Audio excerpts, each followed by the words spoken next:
الحمد لله رب العالمين والصلاة والسلام على سيد الأنبياء والمرسلين وعلى آله الطيبين الطاهرين وأزواجه المطهرين وأصحابه المقربين وأولياء أمته وعلماء ملته أجمعين.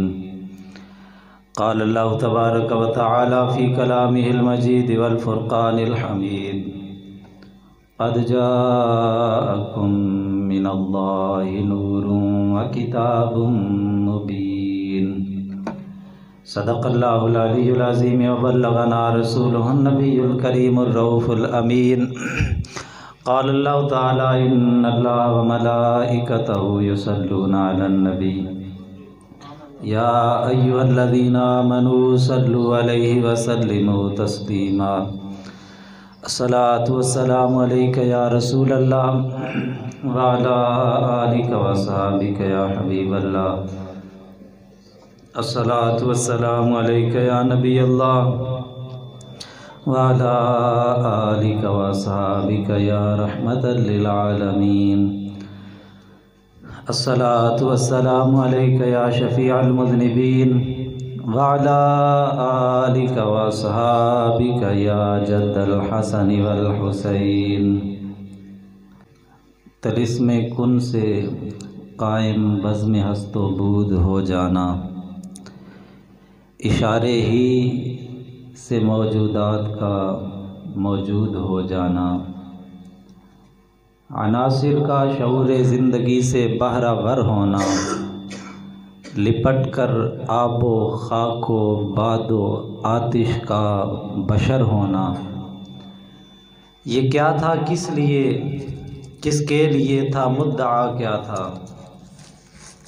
یہ کیا تھا، کس لیے، کس کے لیے تھا، مدعا کیا تھا؟ یوں ہی تھا یا کوئی مقصد تھا؟ آخر ماجرا کیا تھا؟ وہ جلوہ جو چھپا بیٹھا تھا اپنے راز پنہاں میں، درایا کیوں تماشا بن کے وہ بازار امکاں میں؟ یہ کس کی جستجو میں مہر عالم تاب پھرتا تھا، ازل کے روز سے بے خواب تھا، بے تاب پھرتا تھا. یہ کس کی آرزو میں چاند نے سختی سہی برسوں، زمیں پر چاندنی برباد و آوارہ رہی برسوں. یہ کس کے شوق میں پتھرا گئیں آنکھیں ستاروں کی، زمیں کو تکتے تکتے آ گئیں آنکھیں ستاروں کی. کروڑوں رنگتیں کس کے لیے ایام نے بدلیں، پیا پہ کروٹیں کس دھن میں صبح و شام نے بدلیں. یہ کس کے واسطے مٹی نے سیکھا گل فشاں ہونا، گوارا کر لیا پھولوں نے پامال خزاں ہونا. یہ سب کچھ ہو رہا تھا ایک ہی امید کی خاطر، یہ ساری کاوشیں تھیں ایک صبح عید کی خاطر. مشیت تھی کہ یہ سب کچھ تہے افلاک ہونا تھا، کہ سب کچھ ایک دن نظر شہ لولاک ہونا تھا. خلیل اللہ نے جس کے لیے حق سے دعائیں کیں، ذبیح اللہ نے وقت ذبح جس کی التجائیں کیں. جو بن کر روشنی پھر دیدہ یعقوب میں آیا، جسے یوسف نے اپنے حسن کے نیرنگ میں پایا. کلیم اللہ کا دل روشن ہوا جس ذو فشانی سے، وہ جس کی آرزو بھڑکی جواب لن ترانی میں، وہ جس کے نام سے داؤد نے نغمہ سرائی کی، وہ جس کی یاد میں شاہ سلیمان نے گدائی کی. دل یحییٰ میں ارماں رہ گئے جس کی زیارت کے، لب عیسیٰ پہ آئے واز جس کی شان رحمت کے. وہ دن آیا کہ پورے ہو گئے تورات کے وعدے، خدا نے آج ایفا کر دیے ہر بات کے وعدے. مرادیں بھر کے دامن میں مناجات زبور آئی، امیدوں کی سحر پڑتی ہوئی آیات نور آئی. نظر آئی بالآخر معنی انجیل کی صورت، ودیت ہو گئی انسان کی تکمیل کی صورت. اندھیری رات کے پردے سے کی حق نے سحر پیدا، ہوا بحر بصیرت کحل ما زاغ البصر پیدا. ربیع الاول امیدوں کی دنیا ساتھ لے آیا، دعاؤں کی قبولیت کو ہاتھوں ہاتھ لے آیا۔ خدا نے ناخدائی کی خود انسانی سفینے کی، کہ رحمت بن کے چھائی 12ویں شب اس مہینے کی۔ ازل کے روز جس کی دھوم تھی وہ آج کی شب تھی، جو قسمت کے لیے مقسوم تھی وہ آج کی شب تھی۔ نئے سر سے فلک نے آج بخت نوجواں پایا، خزاں دیدہ زمیں پر دائمی رنگے بہار آیا۔ ادھر سطح فلک پر چاند تارے رقص کرتے تھے، ادھر روئے زمیں پہ نقش بنتے تھے سنورتے تھے۔ سمندر موتیوں کو دامنوں میں بھر کے بیٹھے تھے، جبل لالو جواہر کو مہیا کر کے بیٹھے تھے۔ زمرد وادیوں میں سبزہ بن کے ہر طرف بکھرا، ہوئی باران رحمت ہر شجر کا رنگ رخ بدلا۔ ہوائیں پے بپے ایک سرمدی پیغام لاتی تھیں، کوئی مژدہ تھا جو ہر گوشے گل میں کہہ سناتی تھیں۔ گلے پھولوں سے ملتے جا رہے تھے پھول گلشن میں، گلے مل مل کے کھلتے جا رہے تھے پھول گلشن میں۔ جہاں میں جشن صبح عید کا سامان ہوتا تھا، ادھر شیطان تنہا اپنی ناکامی پہ روتا تھا۔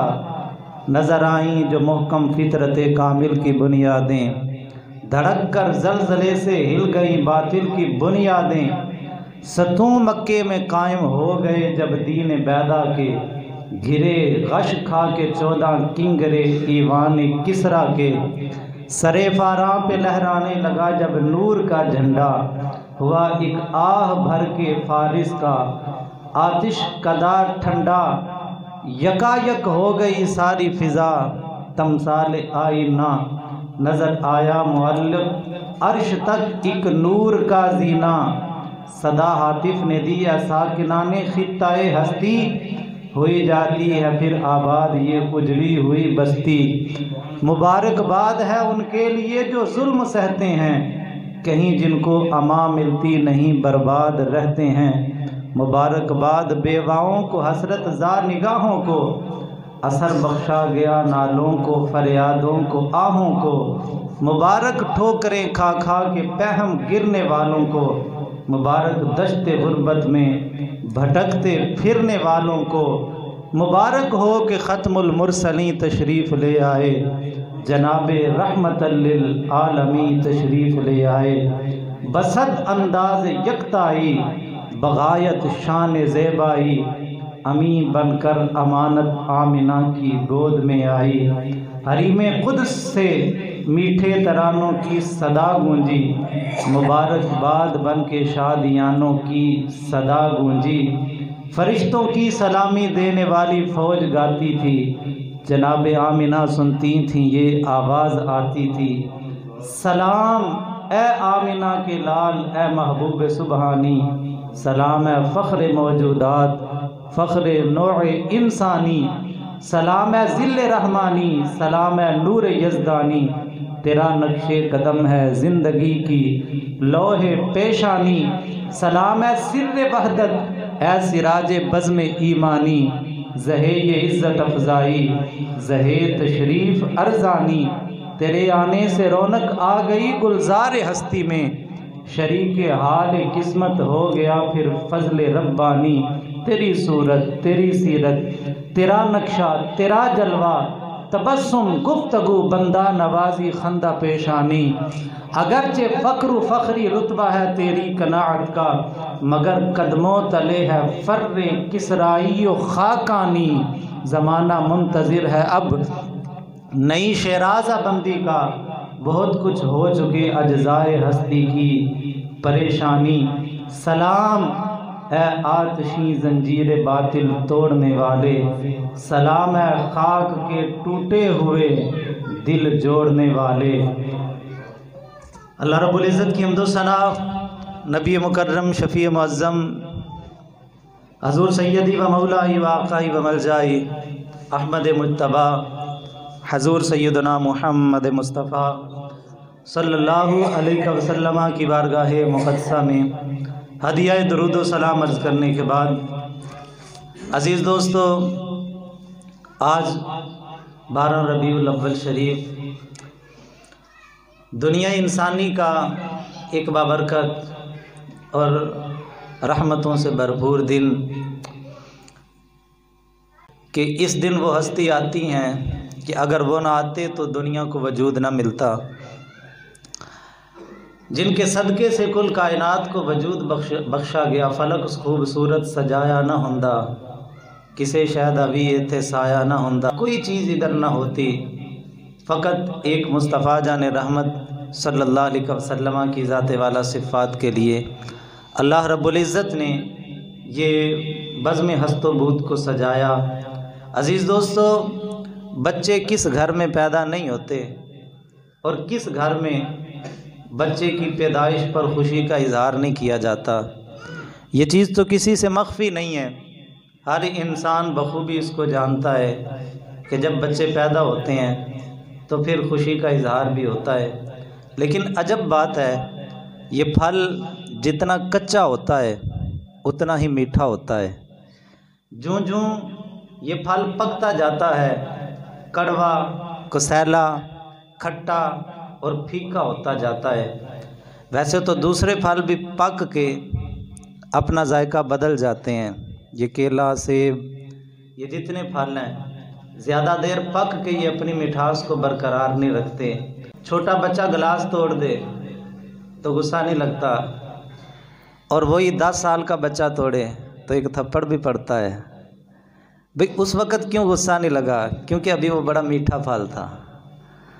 ابھی یہ جتنا چھوٹا ہوتا ہے، جتنا کچا ہوتا ہے اتنا میٹھا ہوتا ہے، پھر آہستہ آہستہ یہ کڑوا، کسیلا، کھٹا اور پھیکا بھی ہو جاتا ہے۔ مگر ایک آنے والا ایسا آیا جو طلوع ہوا تو طلوع ہونے کے بعد کبھی نہیں ڈوبا، جو چمکا تو پھر چمکتا ہی چلا گیا، جو بڑھا اور بڑھتا ہی چلا گیا، جس کے مقدر میں زوال نہیں ہے۔ وہ ایسا میٹھا پھل ہے کہ ماں کی گود سے لے کے لحد پاک تک، اور پھر لحد پاک میں جانے کے بعد حشر تک، اور حشر کے بعد پھر عبدالآباد تک یہ پھل شیریں سے شیریں تر ہوتا چلا گیا۔ نام بھی میٹھا، ذات بھی میٹھی، کردار بھی میٹھا، بات بھی میٹھی، بچپن بھی میٹھا، لڑکپن بھی میٹھا، اٹھان بھی میٹھی، جوانی بھی میٹھی، جوانی کا ہر دن بھی میٹھا، جوانی کی ہر رات بھی میٹھی، پھر بالوں میں چاندی آنے تک، اور پھر اپنے حیات ظاہری کے بالکل آخری لمحات تک وہ پھل میٹھا ہی رہا، ہر لمحہ میٹھا رہا، آخری لمحات تک امت میں مٹھاس باندھتا رہا۔ اور میٹھا بھی ایسا، کچھ میٹھے ایسے ہوتے ہیں کہ جن سے جی بھر جاتا ہے، لیکن یہ ایسا میٹھا ہے کہ جس سے جی نہیں بھرتا، جس سے جی نہیں بھرتا۔ وہ کسی نے کہا تھا میٹھا میٹھا ہے میرے محمد کا نام، ان پہ ہر دم کروڑوں درود و سلام۔ یہ ایسی مٹھاس ہے کہ جس سے لذت میں نہ کمی آتی ہے، نہ لذت سے جو ہے وہ جی بھرتا ہے۔ اور صبح صادق کو جس نے صادق بنایا اور اللہ اکبر کی صداؤں سے آشنا کر دیا، جب ہوا ذو فغن دین و دنیا کا چاند، آیا خلوت سے جلوت میں اسرا کا چاند، نکلا جس وقت مسعود بطحہ کا چاند، جس سہانی گھڑی چمکا طیبہ کا چاند، اس دل افروز ساعت پہ لاکھوں سلام۔ عین وقت ولادت اسباب دنیا میں ایک تغیر آ گیا اور ایک انقلاب کا اعلان ہو گیا۔ اللہ پاک نے اسباب دنیا میں ایک ہلچل مچا کے کائنات والوں کو بتا دیا کہ بچے اور بھی پیدا ہوتے ہیں، لیکن ان کے پیدا ہونے سے دنیا میں ہلچل نہیں مچتی، لیکن اس رات اور اس دن کے درمیان میں صبح صادق کے وقت جو بچہ پیدا ہوا ہے یہ کوئی عام بچہ نہیں ہے۔ جیسے اس کی پیدائش عام بچوں سے ہٹ گیا ہے، ایسے اس کی شان بھی دوسرے سب بچوں سے وراء الورا ہے۔ بلکہ بچوں کی بات کیا کریں، ہم تو اعلیٰ حضرت نے تو کمال کر دیا، انہوں نے کہا سب سے اولا و اعلیٰ ہمارا نبی، سب سے بالا و اعلیٰ ہمارا نبی، کرن و بدلی رسولوں کی ہوتی رہی، چاند بدلی کا نکلا ہمارا نبی، سارے اچھوں سے اچھا، سمجھیے جسے ہے اس اچھے سے اچھا ہمارا نبی، سارے اونچوں سے اونچا سمجھیے جسے ہے اس اونچے سے بھی اونچا ہمارا نبی۔ یہ شان لے کے آمنہ کے لال صلی اللہ علیہ وسلم اس کائنات گیتی میں جلوہ فگن ہوتے ہیں۔ عین لمحہ ولادت کے وقت تمام سیرت نگاروں نے یہ واقعات الفاظ کے اختلاف کے ساتھ یہ نقل کیے ہیں۔ عین جب سرور عالم صلی اللہ علیہ وسلم کی ولادت کا وقت ہوتا ہے تو کسریٰ کے محل کے 14 کنگرے گر جاتے ہیں۔ کسریٰ ایران کا بادشاہ تھا، اس کے محل کے 14 کنگرے گرتے ہیں۔ اللہ پاک نے کسریٰ کے محل کے 14 کنگروں کو گرا کے بتا دیا کہ میرا محبوب دنیا کے محلات کے ساتھ دل لگانے نہیں آیا، دنیا کے محلات کو گرانے اور جنت کے محل سے اپنے امتیوں کا دل جوڑنے کے لیے آیا ہے۔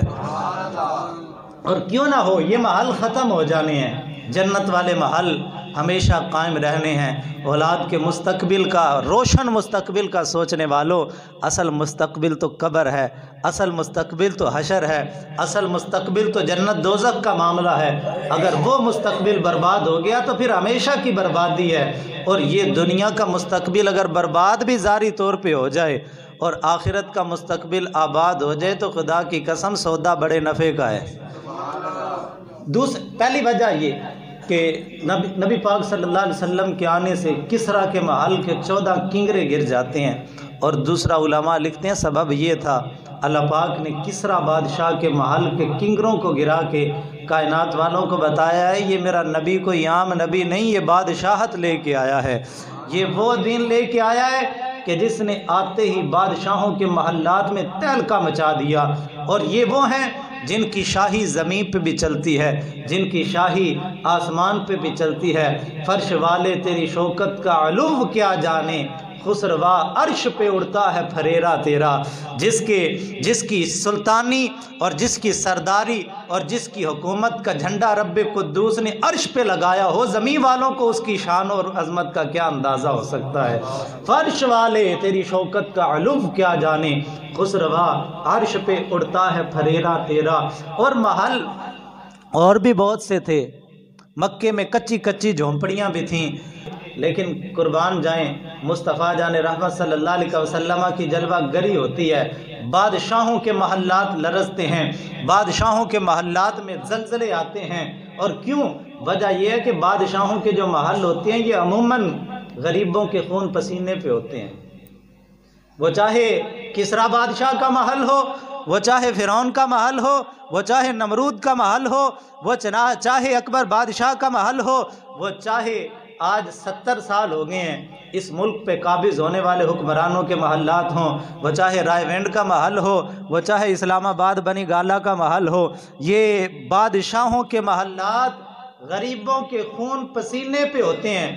آقا دو عالم صلی اللہ علیہ وسلم نے دنیا میں آتے ہی بادشاہوں کے محلات کو گرا کے ان کے نیچے پستی ہوئی انسانیت کو عظمت عطا فرما کے کائنات والوں کو یہ بتایا ہے کہ میں بادشاہوں کے کنگرے گرانے اور مظلوموں کو سینے سے لگانے کے لیے آیا ہوں۔ گودی چکیا حلیمہ نے تے سونے دا نا سن کے سر کڈ لے یتیمہ نے۔ یہ مصطفیٰ جان رحمت صلی اللہ علیہ وسلم کی شان والا صفات آقا کائنات۔ اور یہاں میں یہ بات ضرور کہنا چاہوں گا، میرے پاک نبی صلی اللہ علیہ وسلم نے آتے ہی بادشاہوں کے محلات کو گرا دیا، لرزا دیا، تہلکہ مچا دیا۔ تو یار میلاد منانے والو، میلاد تو اس پاک نبی کا مناتے ہو، اور پھر چلو بادشاہوں کے محلات کو ہلا نہیں سکتے تو ان کے اعلیٰ کار تو نہ بنو، ان کے سپورٹر اور ووٹر تو نہ بنو، ان کے مددگار تو نہ بنو، ان ظالموں کے کہ جن کے محلات غریبوں کے خون پسینوں پہ ہوتے ہیں۔ میرے پاک نبی صلی اللہ علیہ وسلم نے آتے ہی 14 کنگرے گرائے، اور یہ ایک سبب تھا۔ کسریٰ بادشاہ کے وزیر نے ایک خواب دیکھا، موبدان اس کا نام تھا۔ بادشاہ نے بھی یہ خواب دیکھا، اس سے ملتا جلتا، بڑا پریشان ہوا، صبح اٹھا اپنے وزیر کو بلایا، اس کو کہنے لگا اس خواب کی تعبیر بتاؤ۔ اس نے کہا بھی میرے بس سے باہر ہے، میں کسی اور کو بلاتا ہوں۔ اس نے ایک اور اپنے رشتہ دار کو بلایا، بہت بڑا راہب تھا، اس کو بلا کے پوچھا بھی بتاؤ اس خواب کی تعبیر. اس نے کہا مجھے بھی نہیں پتا، میرا ماموں ہے اس کو صحیح پتا ہوگا. اس نے کہا ٹھیک ہے جاؤ اس سے پوچھ کے آؤ. جب وہ پوچھنے کے لیے گیا، وہ ستی نامی وہ بندہ تھا. یہ بڑی طویل داستان ہے، وہ ستی کون تھا. یہ نبی پاک صلی اللہ علیہ وسلم کی شان و عظمت کے قصیدے پڑھا کرتا تھا. تو یہ بندہ جب اس سے اس خواب کی تعبیر پوچھنے کے لیے گیا، وہ بندہ بالکل قریب المرگ تھا، آخری سانسیں لے رہا تھا. اور مرتے مرتے اس نے کہا کہ جب کسریٰ کے محل کے کنگرے گر جائے نا، اس وقت میری زندگی پوری ہو چکی ہے، پھر میرے لیے دنیا میں رہنے کی جگہ باقی نہیں ہے. یعنی اور پھر ابھی اس نے بتایا نہیں میں کیا کرنے آیا ہوں. پھر اس نے اس کا نام بھی لیا، اس کے بادشاہ کا بھی نام لیا، اس کا خواب بھی سنایا، بادشاہ کا خواب بھی سنایا، ان کی تعبیر بھی سنائی. اور اس نے کہا بادشاہ کے محل کے 14 کنگرے گرے ہیں، اب اس کی اولاد میں سے 14 بادشاہ تخت پہ بیٹھ سکتے ہیں، اس کے بعد اس کی اولاد سے یہ شاہی چھن جائے گی، تخت عربوں کی زیر سلطنت چلا جائے گا، پھر عرب اس دنیا پہ حکمرانی کرے گی. انہوں نے کہا بھی عرب کیسے آئیں گے، وہ تو بدو ہیں. وہ کہنے لگا ایک نبی آئے گا، تہامہ سے جس کا ظہور ہوگا، فراں کی چوٹیوں سے جو اعلان نبوت کرے گا، اس کے نور کے آگے، اس کی جو ہے وہ روشنی کے آگے، یہ عرب کے سارے بدو لوگ یہ اس نبی کے قدموں سے وابستہ ہوں گے. اللہ کائنات کی بادشاہیاں ان کو عطا فرما دے گا. اور فرمایا، وہ کہنے لگا پھر وہ نبی، اس نبی کی حکومت کتنی دیر رہے گی. وہ کہنے لگا پھر اس نبی کی حکومت قیامت تک رہے گی، رہے گا یوں ہی، ان کا چرچا رہے گا، پڑے خاک ہو جائیں جل جانے والے. میں کہا اس نبی کا پھر ذکر ختم نہیں ہوگا، اس نبی کا ذکر قیامت تلک رہے گا. آئی نئی حکومت سکہ نیا چلے گا، عالم نے رنگ بدلا صبح شب ولادت. اور اس نے کہا کہ جب یہ بادشاہ کو تعبیر بتائے گی، اس نے کہا 14 بندے میری نسل کے تخت پہ بیٹھیں گے، یہ تو بڑا لمبا عرصہ ہے. امام ابو نعیم اصفہانی فرماتے ہیں صرف 4 سال گزرے تھے کہ 10 بادشاہ گزر گئے، اور پھر جو باقی 4 بچے تھے وہ بھی گئے، اور پھر اللہ پاک نے رسول اللہ کے غلاموں کو اس ملک میں سلطانی عطا فرمائی. تو بادشاہ ان کے محلات کو لرزا دیا میرے پاک نبی صلی اللہ علیہ وسلم. اور علماء نے لکھا ہے، امام یوسف بن اسماعیل نبہانی فرماتے ہیں کہ جس شب نبی پاک صلی اللہ علیہ وسلم نے اس دنیا میں قدم رکھا، 24 گھنٹے تمام دنیا کے تمام بادشاہوں کی زبانوں پہ اللہ نے مہر لگا دی، مہر لگا دی. اور بزرگ فرماتے سبب یہ تھا، اللہ پاک بتانا چاہتا تھا کہ میرا محبوب وہ ہے کہ سب بادشاہوں کے احکام کو باطل کر کے ایک خدا کے نظام کو نافذ کرنے آیا ہے. وہ زبان جس کو سب کن کی کنجی کہیں، اس کی نافذ حکومت پہ لاکھوں سلام. اور تیسرا خرق عادت معجزہ یہ ہوا، آتش کدہ ایران جو 1000 سال سے جل رہا تھا، اور کوئی آندھی، کوئی طوفان، کوئی بارش اس کا کچھ نہیں بگاڑ سکتی تھی، وہ بجھ نہیں سکا. وہ ہمہ وقت دن رات 24 گھنٹے جلتا رہتا، کوئی موسم کی تبدیلی اس پہ اثر نہ کر سکتی تھی. وہ آتش کدہ جلتا رہتا تھا، اور لوگ اس آگ کی پوجا کرتے تھے. لیکن قربان جائیں مصطفیٰ کریم علیہ السلام کی ولادت باسعادت کے آقا کائنات صلی اللہ علیہ وسلم نے اس دھرتی پہ قدم رکھا، اور قدم رکھتے ہی میرے پاک نبی صلی اللہ علیہ وسلم کے وہ آتش کدہ ایران بھی بجھ گیا. بزرگ فرماتے ہیں حضرت ابراہیم خلیل اللہ علیہ السلام بنفس نفیس نار نمرود میں گئے تھے، اور نار نمرود بجھی تھی اور گلزار ہوئی تھی، لیکن مصطفیٰ کریم علیہ السلام سینکڑوں میل دور مکے میں تھے، اور آتش کدہ ایران سینکڑوں میل دور ایران کے اندر جل رہا تھا. لیکن قربان جائیں مصطفیٰ جان رحمت کی اس شان اور اس مقام اور اس عظمت کے کہ حضرت ابراہیم خلیل اللہ مقام خلت پہ فائز ہیں، اور پھر بنفس نفیس آگ میں جاتے ہیں تو آگ گلزار بنتی ہے. میرے پاک نبی مکے کے ایک گھر کے اندر جلوہ فرما ہوتے ہیں، اور سرور عالم کے نور کی برکتوں سے آتش کدہ ایران سینکڑوں میل دور بجھ جاتا ہے. اور ابتدا کے اندر، ابتدائی لمحات کے اندر جس نبی کی یہ شان ہے، تو پھر جب رب نے ورفعنا لک ذکرک کا تاج سر پہ سجایا ہوگا، پھر وللآخرۃ خیر لک من الاولی کی شان جب رب نے عطا کی ہوگی.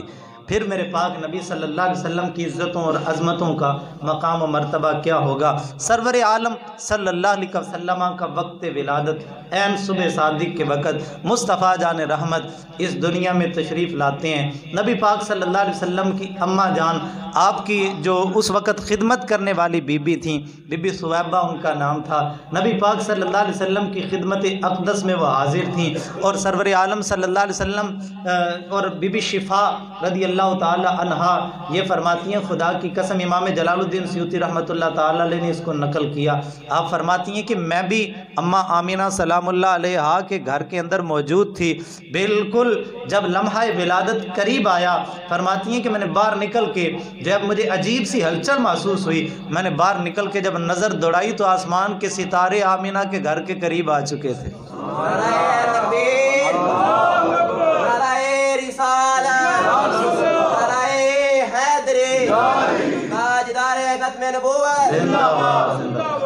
سیدہ شفا فرماتی ہیں آسمان کے ستارے قریب، اور کتنا قریب آئے، کتنا قریب آئے۔ سیدہ شفا فرماتی ہیں اتنا قریب آ گئے تھے کہ مجھے خطرہ ہوا کہ کہیں میرے سر پہ نہ گر جائیں۔ آسمان کے ستارے اللہ نے قریب کر دیے، اور بی بی ثویبہ رضی اللہ عنہ اماں آمینہ سلام اللہ علیہا فرماتی ہیں کہ بچے اور بھی دنیا میں پیدا ہوتے ہیں، لیکن بچے جب پیدا ہوتے ہیں تو ان کو اپنے وجود کی ہوش نہیں ہوتی، وہ ان کو اپنے وجود پہ اختیار نہیں ہوتا، وہ بے اختیار ہو کے بے ہوشوں کی طرح اس دنیا میں گرتے ہیں۔ لیکن قربان جائیں آمینہ کے لال پہ، اللہ اکبر کبیرہ، مصطفیٰ جان رحمت نے جب دنیا میں قدم رکھا، اماں آمینہ فرماتی ہیں بڑے مہذب طریقے سے میرے بیٹے نے اپنے دونوں ہاتھ زمین پہ رکھ دیے۔ یہ عام بچوں کی طرح گرے نہیں، کیونکہ یہ تو گرے ہوئوں کو سہارا دینے کے لیے آئے تھے، عام بچوں کی طرح بے ہوش نہیں، کیونکہ یہ تو عرب کے بے ہوشوں کو ہوش دلانے کے لیے آئے تھے۔ تو اماں آمینہ سلام اللہ علیہا فرماتی ہیں بڑے مہذب طریقے سے میرے بچے نے اس دنیا میں اپنے آتے ہی دونوں ہاتھ زمین پہ رکھے، اور پورے ہوش، پورے اختیار اور پورے مہذب طریقے سے مصطفیٰ کریم علیہ الصلوۃ والتسلیم نے اس دنیا میں قدم رکھا۔ اور اماں آمینہ فرماتی ہیں جب میرا بیٹا پیدا ہوا، مجھ سے یہ مشہور روایت ہے لیکن برکت کے لیے یہ بھی عرض کرتا چلتا ہوں، فرمایا کہ جب میرا بیٹا پیدا ہوا مجھ سے ایک نور جدا ہوا، اور اس نور کی روشنی میں مجھے شام کے محلات نظر آ گئے، ملک شام کے محلات مجھ پہ روشن ہو گئے۔ اور آپ فرماتی ہیں جب میں نے دیکھا، جب بچہ پیدا ہو گیا، میں نے کہا دیکھوں تو صحیح اپنے بچے کو کس حالت میں ہے۔ میں نے عرض کی نا بچے جب پیدا ہوتے ہیں ان کو اپنے وجود کی ہوش نہیں ہوتی، وہ بے اختیار ہوتے ہیں، ان کو اپنے وجود پہ اختیار نہیں ہوتا۔ اماں آمینہ سلام اللہ علیہا فرماتی ہیں جب میں نے اپنے بیٹے کی طرف دیکھا، بے دیکھوں تو صحیح وہ کیسا ہے، وہ کیسا ہے، وہ کس کیفیت کے اندر اس دنیا میں آیا ہے۔ فرماتی ہیں جب میں نے دیکھا تو میرا بیٹا عام بچوں کی طرح گرا ہوا نہیں تھا، بلکہ دونوں ہاتھ زمین پہ تھے، پیشانی بھی زمین پہ تھی، اور جیسے عام بندے سجدہ کرتے ہیں میرا لال دنیا میں آتے ہی سجدہ کر رہا تھا۔ پہلے سجدہ پہ روز ازل سے درود، یادگاری امت پہ لاکھوں سلام، آتے ہی سجدہ کیا، آتے ہی سجدہ کر کے میرے پاک نبی صلی اللہ علیہ وسلم نے فرمایا ہے، بتا دیا ہے امتیو، اے میرے امتیو، پہلی امتوں کے لیے عبادت کے لیے خاص جگہ ہوتی تھیں، لیکن میں نے آتے ہی اپنا قدم زمین پہ رکھ کے پوری روئے زمین کو ہی پاک کر دیا ہے۔ اب جب بھی عبادت کا وقت ہو تمہیں مسجد میں جانے کی ضرورت نہیں ہے، تمہیں خاص جگہ تلاش کرنے کی ضرورت نہیں ہے، میرا قدم زمین پہ لگ گیا، اب اللہ نے میرے قدم کی برکت سے پوری زمین کو پاک کر دیا ہے۔ اور صرف طاہر نہیں، صرف جب وہ زمین پاک نہیں ہے بلکہ آگے سے پاکیزگی بھی عطا کرتی ہے، ایسی پاکیزگی عطا کر دی۔ اور یہ واقعہ ان لوگوں کے منہ پہ تماچا ہے جو سیدہ آمینہ سلام اللہ علیہا کی ذات والا صفات پر کفر کی ناپاکی کا الزام لگاتے ہیں، اور معاذ اللہ تعالیٰ ان کی زبان سے یہ کلمات ادا ہوتے ہیں کہ اماں آمینہ سلام اللہ علیہا اور حضرت عبداللہ رضی اللہ تعالیٰ معاذ اللہ تعالیٰ وہ کافر تھے، اللہ تعالیٰ اپنی پناہ نصیب فرمائے۔ یار ایمانداری سے بتائیں، جو زمین پہ ایک قدم رکھے پوری روئے زمین کو ایک لمحے میں پاک کر دے، تو جس ماں کے شکم اطہر میں 9 مہینے رہے تھے، اس ماں کی پاکیزگی کا مقام و مرتبہ کیا ہوگا؟ جس ماں کے شکم اطہر میں بچے پیدا ہوتے ہیں تو روتے ہیں، ہاں سب بچے جب پیدا ہوتے ہیں تو روتے ہیں، نہ روئے نا تو دائیاں مارتی ہیں، الٹا بھی لٹکا دیتی ہیں، کبھی بچہ روئے، ہر بچہ روتا ہے، لیکن قربان جائیں یہ بچہ بھی رویا، لیکن عام بچے اپنی ذات کے لیے روتے ہیں، لیکن مصطفیٰ جان رحمت اپنی امت کے لیے روئے ہیں۔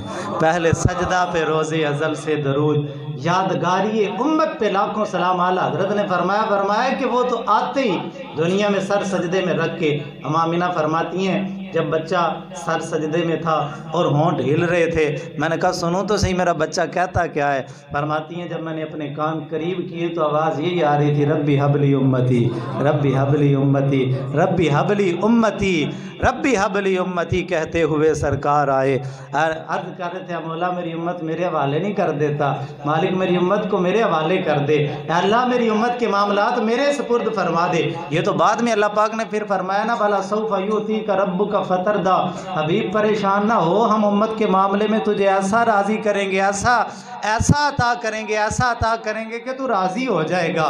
اور پھر میرے پاک نبی نے بھی کمال کر دیا، آپ نے فرمایا امتیو اپنا سینہ فخر سے چوڑا کر لو کہ تم میرے امتی ہو، میں بھی اس وقت تک راضی نہیں ہوں گا جب تک اپنے آخری امتی کو بھی جہنم سے نکال کے جنت میں داخل نہ کروں۔ ہم غریبوں کے آقا پہ بے حد درود، ہم فقیروں کی ثروت پہ لاکھوں سلام۔ یار یہ ہمارے مقدر نہیں ہے کہ اللہ نے یہ محبوب ہمیں عطا فرمایا۔ آقا کائنات صلی اللہ علیہ وسلم ربیع کے مہینے میں، بہار کے مہینے میں اس دنیا میں تشریف لائے۔ عرب کا ایک ماحول تھا، عرب کا ایک دستور تھا، بچے پیدا ہوتے تھے ان کے لیے دائیاں مقرر کی جاتی تھیں۔ اہل تشیع لوگ اعتراض کرتے ہیں بہت بڑا کہ معاذ اللہ تعالیٰ نبی پاک صلی اللہ علیہ وسلم نے اماں حلیمہ کا دودھ نہیں پیا، اور یہ تو خدا کی قسم میرے مصطفیٰ کی وہ عطا ہے، میرے پاک نبی صلی اللہ علیہ وسلم کا وہ معجزہ ہے کہ جس بی بی نے بھی نبی پاک صلی اللہ علیہ وسلم کو دودھ پلایا، دو بیبیاں تھیں عاتقہ نام کی، ایک بی بی سویبہ تھیں، ایک اور بی بی تھیں، اور ایک اماں حلیمہ تھیں، باقی سب بیبیوں نے بس چند لمحوں کے لیے دودھ اپنا پیش کیا، لیکن اماں حلیمہ کے مقدر میں تو بڑی طویل عرصے تک یہ خدمت رہی ہے۔ اور سیدہ حلیمہ رضی اللہ تعالی عنہ نے نبی پاک صلی اللہ علیہ وسلم کی اس معاملے میں خدمت کی۔ ربیع کا مہینہ تھا، بہار کا مہینہ تھا، اور بہار کے مہینے میں دائیاں ارد گرد کے علاقوں سے، عرب کا یہ دستور تھا، وہ اپنی فصاحت و بلاغت میں بچے کو ماہر کرنے کے لیے گاؤں کے ماحول میں، آج بھی دیکھیں تو گاؤں کا ماحول شہروں کی بنسبت کچھ اچھا ہوتا ہے، آب و ہوا، فضا کچھ پختہ ہوتی ہے، تو اپنے بچوں کی بہترین پرورش کے لیے عرب لوگ اپنے بچوں کو گاؤں میں بھیجا کرتے تھے۔ اور جس مہینے میں نبی پاک صلی اللہ علیہ وسلم آئے، ربیع شریف کا مہینہ تھا، بہار کا مہینہ تھا، اور اسی موسم میں دائیاں ارد گرد کے گاؤں سے، قبیلوں سے، علاقوں سے آتی تھیں، اور شہروں میں آ کے جو امیروں کے بچے تھے یا جو بچے پیدا ہوتے تھے ان کو رضاعت کے لیے، ان کی خدمت کے لیے لے کے جاتی تھیں۔ اور اب اس مہینے میں بھی جب وہ بنو سعد کے قبیلے سے ایک ٹولی دائیوں کے نکلی کہ شہر چلتی ہیں، جا کے وہاں سے بچے رضاعت کے لیے لیتی ہیں، تو چلو کچھ ہمارا بھی وقت گزر جائے گا، ان کی خدمت کے معاوضے میں ہمیں کچھ ملے گا، اور اس سے ہمارا گزر اوقات ہو جائے گا۔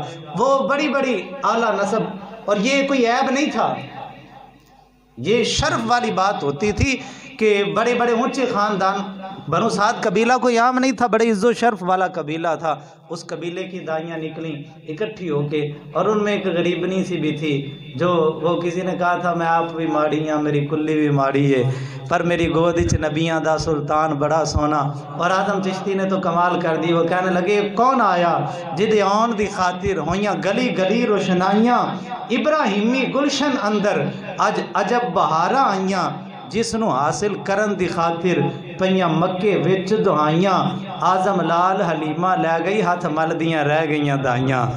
اور اس معاملے میں تو پھر بڑے شاعروں نے اپنا خراج عقیدت اماں حلیمہ کی بارگاہ میں پیش کیا۔ محمد علی ظہوری نے بھی کمال کر دی، وہ کہتے ہیں کدی اٹھدی سی کدی بہندی سی، وہ ڈگدی ٹہندی رہندی سی، انہوں کول نہ کوئی بٹھاندا سی، انہوں نال نہ کوئی رلاندا سی، او دی لنگ دی کیویں دیہاڑی سی، او دی ڈاچی سب تو ماڑی سی، اس ڈاچی تے جڑی دائی سی او دا نام حلیمہ دائی سی، آخر وچ مکے آئی سی تے مگروں آ پچھتائی سی، انہیں ہر بوا کھڑکایا سی، انہوں خیر کسے نہ پایا سی جدو سارے پاسیوں رہ گئی ہے سرکار دے بوے بہ گئی ہے آخر وہ بوا جڑیا ہے جتوں خالی کوئی نہ مڑیا ہے۔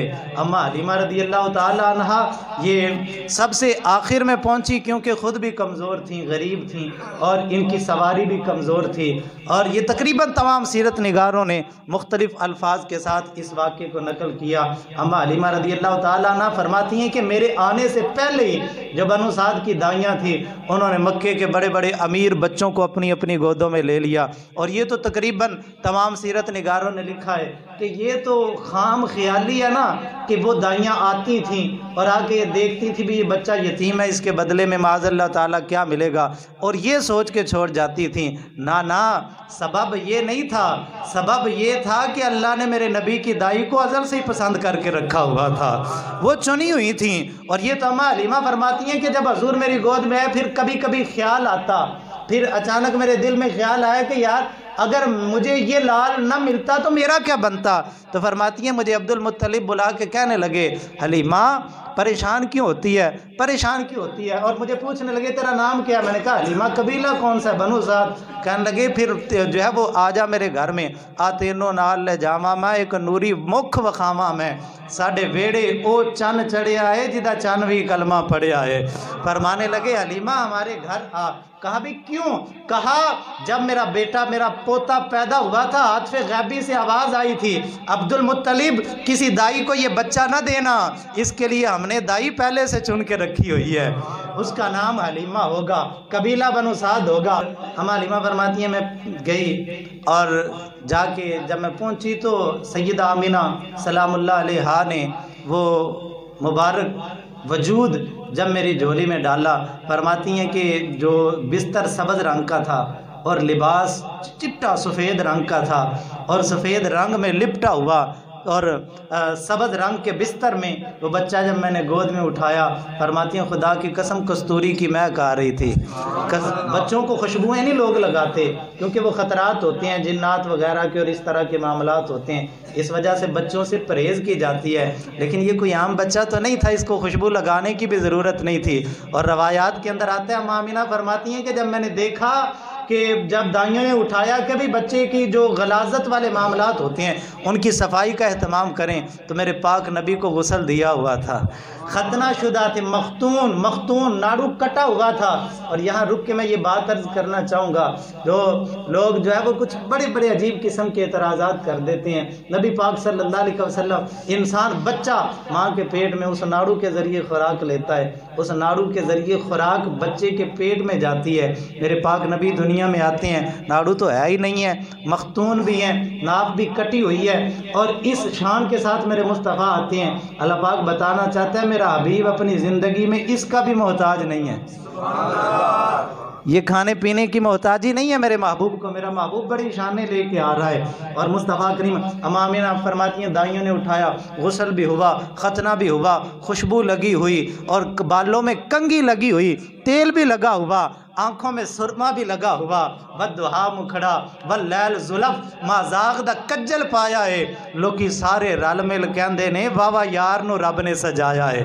اس شان کے ساتھ مصطفیٰ کریم علیہ الصلوۃ والتسلیم جلوہ گر ہوتے ہیں۔ اماں حلیمہ فرماتی ہے میں نے گود میں اٹھایا اور فرماتی ہے کہ مہک ایسی تھی، خوشبو ایسی تھی کہ میں نے اپنی زندگی میں کبھی ایسی خوشبو نہیں سونگھی۔ اور فرماتی ہیں کہ میں نے بے اختیار دونوں آنکھوں کے درمیان بوسہ دیا، میرے خامد باہر کھڑے ہوئے تھے، میں نے بچوں کو اٹھایا، میں نے کہا چلو جا کے باہر ان کو بھی دکھاؤں۔ فرماتی ہیں میں اپنی گود میں اٹھا کے اپنے خامد کو دکھانے کے لیے گئی، بس جو ہی نظر پڑی نا میرے اس بچے کے چہرے پہ تو میرے خامد کی زبان سے جو پہلے لفظ نکلے تھے وہ کہنے لگے واللہ یا حلیمہ لقد اخذت نسمتا مبارکہ، اے حلیمہ تجھے مبارک ہو، تو نے بڑی برکتوں والے بچے کو اٹھا لیا ہے، بڑی برکتوں والا وجود۔ پہلی نظر ہی لٹ لیا ماہی سن تیریاں ہار شنگاراں، پہلی نظر ہی حضور کے چہرہ پاک پہ پڑی۔ اماں حلیمہ فرماتی ہیں میں پھر بچے کو لے کے اندر گئی اور میں نے چاہا کہ میں اپنا دودھ پیش کروں کہ قبول کرتے ہیں یا نہیں کرتے۔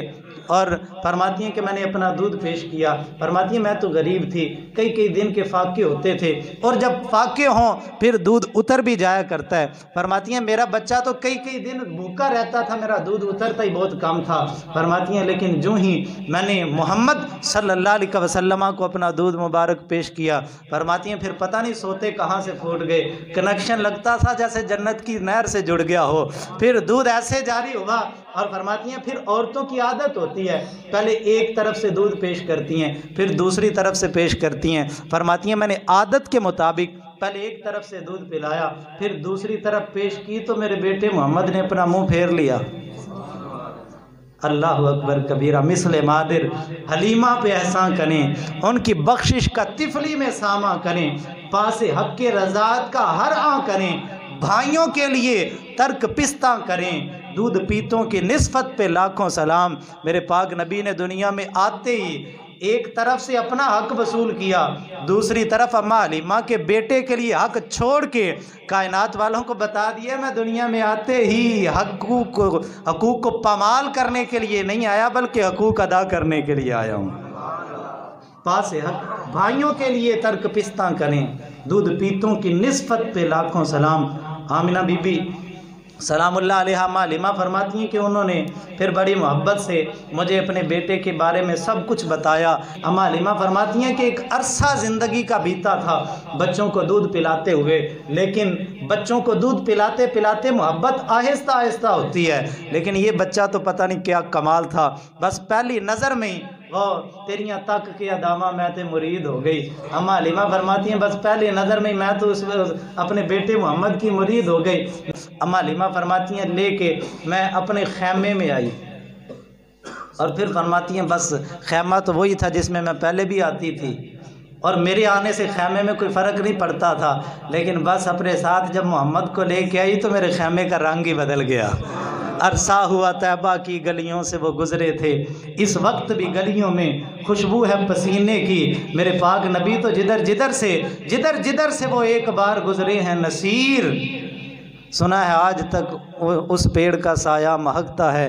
میرے پاک نبی تو جس رستے سے گزرے ہیں آج تک وہ وادیاں مہکتی ہیں. لیکن یار غور کریں, اپنے تصور میں سوچیں, آج تک اگر مدینے کی گلیوں سے خوشبو آتی ہے تو جب اماں حلیمہ اٹھا کے لے کے گئی ہوں گی ان کے خیمے کا مقام کیا ہوگا.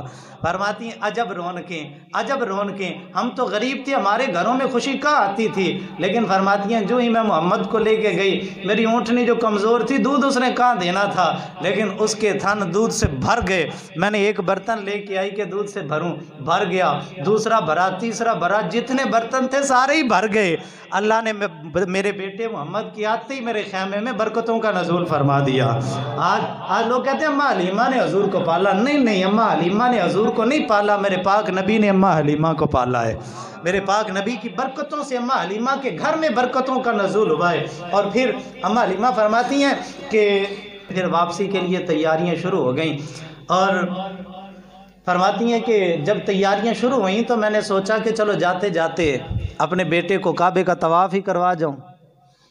کعبے میں جا کے بھی کعبہ متبرک جگہ تھی, ہر دور کے اندر حضرت ابراہیم خلیل اللہ علیہ الصلوۃ والتسلیم کے بعد عرب لوگ اس کی عزت کیا کرتے تھے, اگرچہ بت نصب کر دیے تھے لیکن کعبہ پاک کی عزت و حرمت اپنی جگہ موجود تھی. اماں حلیمہ فرماتی میں نے اٹھایا کہ چلو جا کے کعبے کا طواف کروا کے ہوں, لیکن اماں حلیمہ کو کیا پتا تھا یہ تو کعبے کا بھی کعبہ ہے, یہ تو کعبے کا بھی کعبہ ہے. حاجیو آؤ شہنشاہ کا روزہ دیکھو, اوے کعبہ تو دیکھ چکے اب کعبے کا کعبہ دیکھو. اعلیٰ حضرت بریلوی فرماتے ہیں, اماں حلیمہ فرماتی ہیں حضور کو اٹھایا کہ چلو الوداعی طواف جا کے کرتی ہوں. حضور کو اٹھا کے فرماتی ہیں جو ہی حرم پاک کے اندر میرا قدم پڑا کعبے کے سارے بت سرنگوں ہو گئے, ماتھے کے بل گر گئے, سارے بت گر گئے. فرماتی ہیں کہ پھر میں نے حضور کو اٹھایا, بیت اللہ شریف کے اندر گئی, اور آپ جانتے ہیں کہ طواف کا آغاز حجر اسود سے ہوتا ہے. حجر اسود کے بوسے سے یا استلام سے, یعنی استلام یہ کہ اشارہ کر کے اپنے ہاتھ کو چوم لو, اگر چھڑی پکڑی ہوئی ہے چھڑی سے اشارہ کر کے چھڑی کو چوم لو. یار ایمانداری سے بتاؤ, حجر اسود کو اشارہ کر کے اگر اپنا ہاتھ چومو تو حجر اسود کو چومنے کا ثواب ہے، اپنی چھڑی کو چومو تو حجر اسود کو چومنے کا ثواب ہے، میرے پاک نبی کا نام سن کے اگر اپنے ہاتھوں کو چوم لو۔ عجیب لوگوں کی عقل، پتہ نہیں کہاں مت ماری جاتی ہے ان لوگوں کی۔ تو حجر طواف کا آغاز حجر اسود کے بوسے یا استعلام سے ہوتا ہے۔ اما حلیمہ فرماتی ہیں میں نے بھی سوچا بھئی طواف کا آغاز حجر اسود کے بوسے سے کرتی ہوں، تو میں نے سوچا کہ اپنے بیٹے کو بھی حجر اسود کا بوسہ نہ دلا دوں۔ فرماتی ہیں کہ جب میں اس بیٹے کو اٹھا کے اس نیت کے ساتھ کہ حجر اسود کو بوسہ دلواؤں جا کے، فرماتی ہیں میں لے کے ابھی چند قدم چلی ہی تھی حجر اسود کی طرف، حجر اسود اپنی جگہ سے نکلا۔ توجہ ہے؟ اما حلیمہ فرماتی ہیں میں اس نیت سے جا رہی ہوں کہ اپنے بیٹے کو حجر اسود کا بوسہ دلاؤں۔ فرماتی ہیں ابھی چند قدم چلتی ہوں، حجر اسود اپنی جگہ سے نکلا، آ کے میرے بیٹے کے لبوں پہ مس ہونے لگا، گویا کہ حجر اسود بھی ان لبوں کو چوم رہا تھا۔ پتلی پتلی گلے قدس کی پتیاں، ان لبوں کی نزاکت پہ لاکھوں سلام۔ میرے مصطفیٰ کی تو وہ شان ہے۔ اما حلیمہ فرماتی ہیں لوگوں کو تو پتھروں کے آگے جھکتے دیکھا تھا، لیکن آج سارے پتھر میرے بیٹے کے آگے جھک رہے تھے۔